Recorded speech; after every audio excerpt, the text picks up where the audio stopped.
The first chapter of our story begins right here.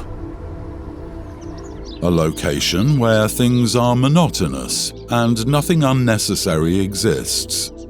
It was clean, sterile, and even somewhat melancholy. This is where you can find the Minimalist. Here, the Minimalist spots a few unwanted guests lurking around. They are the gifts he received last year. All of them have no place in a minimalist home. Feeling irritated and gets them ready to declutter. This is just one of the stories in this complex gift-giving season. When it comes to the minimalist, we need to know how to handle them and be extremely careful when we meet one, especially during this gift-giving season. So, I heard you guys are interested in the Minimalist documentary, and this is the documentary. No, this is not how it works. Oh well, since we are here, let me share with you guys the gift you should avoid during this gift-giving season. And let us start with the things you shouldn't give a minimalist, or actually anyone else. Something the giver likes. I'm guilty for that. For many years, I had bought gifts that suits my own liking, wrapped them up and gave it to my girlfriend. And I was all about the brands and logos back then. But she's not even a fan of those brands. You know, the old me just wanted to get her something extravagant. But that sucks because how I value this gift is way higher than how she viewed this gift. And they actually have a graph for this. They call it the deadweight loss of Christmas. It's a phenomenon where the giver perceives the value of the gift higher than the receiver, creating a loss in value in the gift. I know, it's so much easier for us to buy something we love. Last Christmas, I bought a plant for my friend. I thought, how could anyone not like plants? Come to think of it, it's actually a bad decision because I'm assuming that he will like it because I like it. We wouldn't want to buy coffee to anyone who won't appreciate it. So the same thing goes for hobbies, collection, and even your interests. Keep it for yourself unless you are extremely sure you and your receiver enjoy the same thing. If not, don't get what you like, with the thought that they might enjoy the gift and hoping that they will join you in that hobby. Most of the time it's not like this, so save your money and save the space for them to keep something they don't want.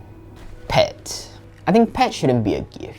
I mean, we are giving a life, a responsibility to someone, and we shouldn't treat it as lightly as a gift. The receiver might not have the financial capability, time, and effort to take care of one. We only see the surface level of their cuteness and overlook the effort needed to take care and train them. It can be tiring for the receiver and also harmful for the pet, so it's really something I would never give just because of a special event. Be responsible with your gift choice, and pet shouldn't be something you can declutter anytime. Handmade gift. This can be kinda contradicting because I remember having this in my minimalist gift guide last year. No doubt, it's gonna be one of the most thoughtful gifts with lots of time, effort, and love needed to put into making it. But I want to be frank here. Unless you have decent workmanship or talented skills, if not, I'll suggest anyone to stay away from handmade gifts. You need to contribute high input, yet the output you receive might be insignificant. Not a lot of people can appreciate this. And same thing, we can use the deadweight loss of Christmas to explain why your handmade gift sucks. I'll say my minimalism approach leans more towards functionalism. I want the things I own to have a function and a purpose, but most of the time, handmade gifts have more sentimental value higher than its functional value. I wouldn't want a handmade blanket if it's too uncomfortable to use. And a handmade gift will end up being a sentimental gift with no function, and there's no difference between this and a birthday card. And I have to say, sentimental gift is one of the hardest things to declutter. Gimmicky gift. I think this can be really subjective. I mean, some might think they are fun, but I'm not a fan of gimmicky gifts. To me, they are the definition of meaningless last-minute gifts. They are useless products like the rubber band holder, miniature basketball game, nostalgic game device, or the office mug. Oh wait, this is actually pretty cool. Wait, no, Trinket, don't fall for the last-minute gift. I have to say, some of this can be quite fun when you have a bunch of friends who can just laugh it off. But after you have the fun, what's next? It will just sit at your house with no clear purpose. So I'll say avoid anything that is funny because it's only for that moment, and most of the time they won't last until the next day. Next is personal gift. Sometimes we might want to share what we personally enjoy using to our loved ones, especially when it comes to comfortability. We want to share something we enjoy using. Stuff like pillows, chairs, and even undergarment. But we need to know that we are all in different shapes and sizes. What fits you ergonomically might not do the same to others. So, if you decided to buy something so personal, they might end up using things that are detrimental to their posture, or having something that makes them uncomfortable, but is still sitting around the house because of just in case and sentimental issue. I know there are stores with good return policies, but let's save our receiver the trouble of having to get the receipt from us and have to bring them back to the store. If you're not sure about their sizes or their color preference, I'll say stay away from those gifts because those are the stuff that they should at least try it once before they make the purchase. It's risky for you to buy it as a gift. Souvenirs. Okay, this has nothing got to do with Christmas or birthday gift. It's just one of my pet peeves to receive a souvenir gift from someone who has just traveled overseas. Pardon me if I sound ranty here, but I just need to get this point out. When we travel, we are expected to come back with gifts and trinkets for our family and friends. No one created rule for this, but this social norm just follow one after another. I guess consumables and food are always acceptable, but souvenirs, that's something I don't get it. I mean, you are the one that traveled to another country. I'm not there to experience the journey with you. Why would someone think that I need a keychain of the Eiffel Tower, a magnet with Great Wall of China, or a Sydney Opera House pin? So, what can I do with it? I mean, their purpose is to be a memento for them to remember the trip. But what's there for me to remember?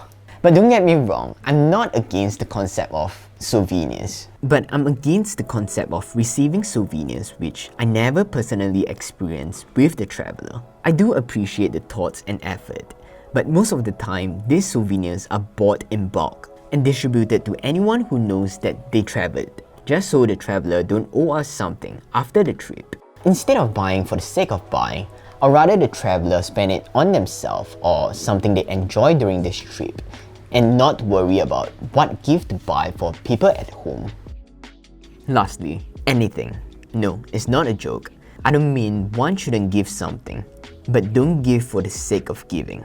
Even though I call myself a minimalist, but I don't oppose the concept of gift giving if it's done intentionally. And what I mean here is the obligation to give due to reciprocity and social norms. That's when we see gift giving as a chore and an expectation for us to fulfill. We tend to give for the sake of giving. Just like washing dishes, we want to get it done and over with as fast as possible. And we won't put in much thought and intention in the purchase. And most of the time, the gift doesn't serve the giver nor the receiver. And the last thing we want to do is give a random gift without much thoughts, and also receive a useless gift that is not suitable for us. So if you have decided to commit to gift giving, make sure you put in the time and effort. And if you are totally out of idea what to give, you can check out the non-physical gift guide I created last year. I'm sure that can help you out. So that's all the points, and I hope I don't sound ungrateful here. But I think it's needed for many to re-evaluate our constant mistake we make every year. Because it seems like we don't learn anything from our previous gift-giving events. But if somehow you receive something from the list, I'll say this to my fellow minimalists: don't sweat the small stuff. It's just a gift, and you wouldn't want to spoil your Christmas or your relationship just because of a gift. Even if you receive something you didn't ask for, accept it with grace because most probably your giver just wants you to be happy and want to add value in your life in their way. But once you receive the gift and it doesn't fit your lifestyle, the gift is yours to keep or declutter. So don't feel obliged to hold on to something that doesn't bring you value. At the end of the day, there's definitely no way everyone in this world will become minimalist. And the key for us to coexist is by communicating and be understanding that there are different ways for us to live our life.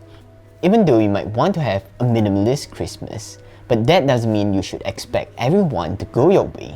So I hope this is in time for your Christmas prep, 9 more days to be exact. And let me know what are the worst gifts anyone should avoid during Christmas. Let me know down in the comments section.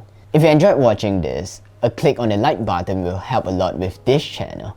And that's all I have. Even though I will see you guys again next week, I guess this is the best time for me to wish you happy holidays.